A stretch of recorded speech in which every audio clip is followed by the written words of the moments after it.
Je suis ce qu'on appelle dysorthographique. J'ai certainement d'autres troubles parce que souvent ceux-là viennent par grappe. Et on l'a découvert pendant le diagnostic de mon propre fils. La sensibilisation du plus grand nombre, c'est la raison pour laquelle vous avez souhaité vous engager comme référente handicap. On va les orienter sur le dossier RQTH, on va les orienter sur peut-être déjà de parler avec leur manager.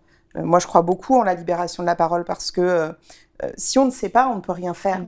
Un collaborateur n'est plus en capacité de faire son travail. À cause de cette situation de handicap, c'est une perte pour l'entreprise, une perte de savoir-faire, une perte de compétences. On a créé et lancé ce process de maintien dans l'emploi. C'est un process qui va aider les RH à reprendre contact avec les collaborateurs, à les accompagner sur ce retour à l'emploi.